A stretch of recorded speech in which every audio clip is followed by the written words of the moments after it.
So we have next question climate change को लेकर यहाँ पर पूछा गया है. Let's see what has been asked.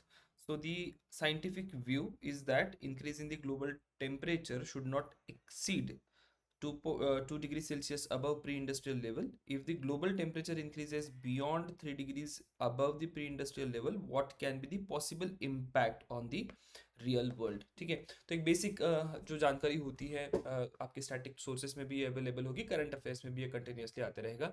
दो चीज़ों को लेकर यहाँ पर डेवलपमेंट करना होगा कंटेंट का. एक तो जो स्टैटिक है उसको सही से प्रिपेयर कर लीजिए, and most importantly current affairs में कुछ ना कुछ तो नया होगा. ठीक है, तो वो भी आपको अच्छे से करना होगा. Now if I move forward to option, पहला है terrestrial biosphere tends towards a net carbon source.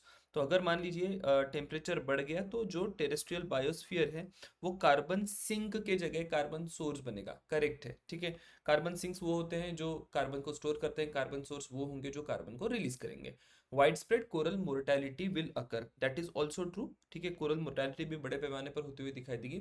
All the global wetlands will permanently disappear. इसका कोई लॉजिक नहीं बनता. क्लाइमेट चेंज होगा या ग्लोबल वार्मिंग होगी तो जरूरी नहीं है कि वेटलैंड्स डिसअपियर करेंगे. लोकल कंडीशंस के ऊपर भी कई सारी चीजें डिपेंड करती हैं.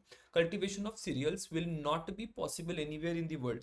ये कॉन्ट्राडिक्टरी है. इसको लेके एक इंटरेस्टिंग ऑब्जर्वेशन ये है कि मान लीजिए टेम्परेचर्स बढ़ते हैं तो जो हायर लैटिट्यूड्स है वहां पर सीरियल्स का कल्टीवेशन पॉसिबल हो जाएगा, क्योंकि वहां पर लैंड अवेलेबल होगी और ग्रोइंग पीरियड जो होगा वो थोड़ा लॉन्गर होगा. तो यहाँ पर अगर करेक्ट ऑप्शन की बात करें, option B 1 and 2 only is the correct answer. अब बात करते हैं क्या क्या कीवर्ड्स आपको यहाँ से पिक करने होंगे जिसको लेके आपको कंटेंट डेवलप करना है. First and foremost, effects of global temperature rise is the most important point. तो इसको लेके जो कुछ भी स्टैटिक है या जो कुछ भी करंट अफेयर्स में सरफेस करेगा, that is something you should be thorough with. Second thing, carbon sink क्या होते हैं, कार्बन सोर्स क्या होते हैं, वैसे भी हमें पता होता है लेकिन बस ब्रशअप कर लीजिएगा कि एग्जैक्टली ये टर्मिनोलॉजी क्या इंडिकेट करती है. सबसे पहले बात करते हैं स्टेटमेंट बाय स्टेटमेंट एनालिसिस की. I have already told you, लेकिन कुछ एक स्पेसिफिसिटी यहाँ पर मेंशन करना जरूरी होगा. टेरेस्ट्रियल बायोस्फीयर जो है वो नेट कार्बन सोर्स बनेगा, that is something we already have said.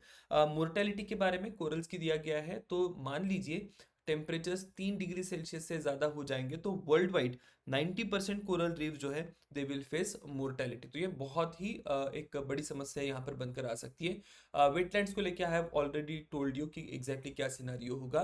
Also serials को लेके यहाँ पर मैंने एक स्टेटमेंट हाईलाइट करा है कि crops like millet and other drought resistant varieties are expected to adapt and thrive in semi arid zones. ठीक है, तो सेमी एरिड जोन्स में भी इस प्रकार के मिलेट्स वगैरह आप ग्रो कर सकते हैं या हायर लैटिट्यूड्स पे आप सीरियल्स ग्रो कर सकते हैं. So that is going to be the impact of climate change या global temperature rise on the cultivation of cereals. तो ये रहा statement by statement analysis. Now what all I am suppose to do when it comes to the content development. So look at here, current affair से ही मैं सारा content उठा रहा हूँ वैल्यूएडिशन के लिए. सो एक इंडियन एक्सप्रेस का आर्टिकल आया था, highway to climate hell, what breaching the 1.5 degree Celsius warming threshold could mean. तो यहाँ पर कुछ एक डिटेल्स मैंने निकाली है कि मान लीजिए 1.5 डिग्री सेल्सियस थ्रेशोल्ड हम लोग क्रॉस करते हैं, जो कि ऑलरेडी टेम्पररी बेसिस पे क्रॉस हो चुका है. जो मई 2024 का टेम्परेचर था, it was the highest warmest May on the record. It was June 2023 से मई 2024 में the average temperature was 1.63 degree Celsius above pre industrial level. तो ये एक पॉइंट ऑफ क्वेश्चनिंग हो सकती है. So there is an 80% chance कि ये कैलेंडर ईयर 2024-2028 में we will breach 1.5 degree Celsius of threshold. Right, तो ये जो 1.5 डिग्री सेल्सियस का थ्रेशोल्ड हम लोग बार बार बोल रहे हैं, तो वो एग्जैक्टली मुद्दा क्या है. तो ये एक सेफर लिमिट हम लोग कंसिडर कर रहे हैं कि अगर 1.5 डिग्री सेल्सियस तक टेम्परेचर बढ़ता है then we do not need to worry.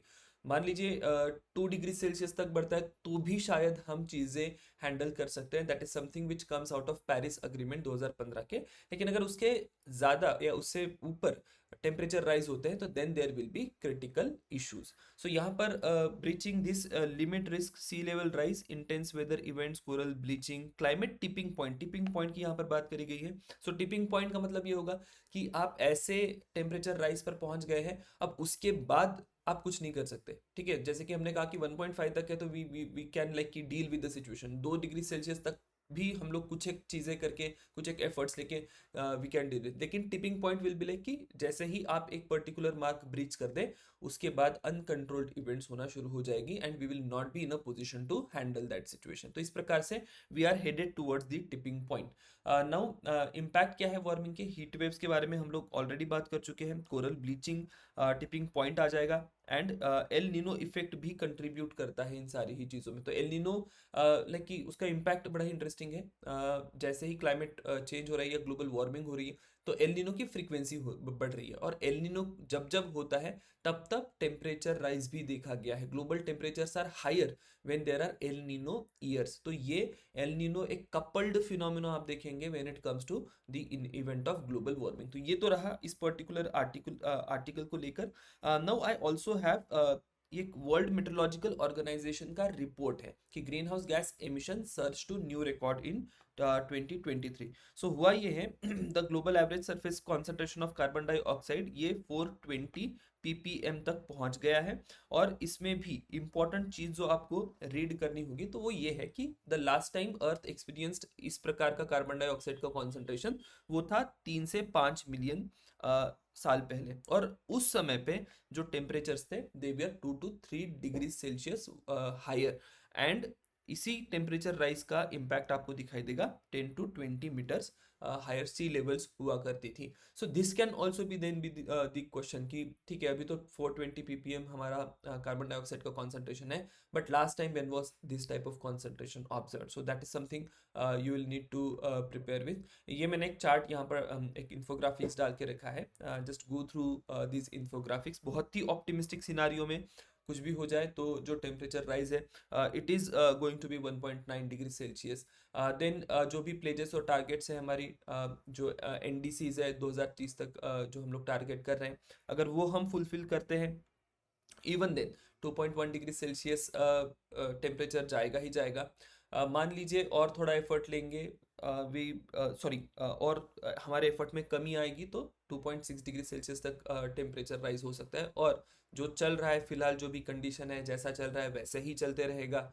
Then we are headed towards a clear danger 3.4 degree Celsius या मैक्सिमम 3.4 डिग्री सेल्सियस या on an average 2.7 degree Celsius तक का टेम्परेचर राइज आप देखेंगे। So that is something we are headed towards. Also let's talk about carbon sink and carbon source. तो carbon sinks जो होते हैं नेचुरली आर्टिफिशियल सिस्टम्स हो सकते हैं जो कार्बन डाइऑक्साइड को स्टोर करके रखते हैं and they will not let this carbon dioxide release in the atmosphere. क्या क्या हो सकते हैं, फॉरेस्ट हो सकते हैं, ओशंस हो सकती हैं, सॉइल हो सकती है, there can be an number of examples which can be cited here. Carbon source की अगर बात करें तो ये ऐसे सिस्टम्स होंगे जो एब्जॉर्ब कार्बन था उसको रिलीज कर देंगे। मान लीजिए आपने फॉरेस्ट को बर्न कर दिया तो कार्बन रिलीज हो गया, तो that will be then termed as carbon source. तो यहाँ पर दिया है एग्जांपल्स में फ्यूल फॉसिल फ्यूल कंबशन है, deforestation, volcanic eruptions. So all these will act as carbon source. जैसे ही इम्बैलेंस हो जाएगा सोर्स और सिंक में so there will be more and more carbon dioxide in the atmosphere और उस कारण से ग्लोबल टेम्परेचर राइज होते हुए आपको दिखाई देंगे। नाउ सिमिलर लाइंस पर एक क्वेश्चन आपको यहाँ पर दिखाई देता है। नाउ अब ऐसा नहीं होगा कि ये पर्टिकुलर इश्यूज जो है you will have to prepare them thoroughly, सारे ही एंगल से आपको उसको प्रिपेयर करना होगा। मैंने सिर्फ क्वेश्चन के कंटेक्स्ट में यहाँ पर कंटेंट प्रिपेयर करा है। इन कमिंग सेशंस ये सारे ही पेरिफेरल इश्यूज जो है we will cover it and again you will be in a good position कि आप इस प्रकार के क्वेश्चंस अगेन अटेम्प्ट कर पाए। सो that is all about this carbon dioxide या क्लाइमेट चेंज ग्लोबल वार्मिंग वाला question. Will see you in next question. Thank you.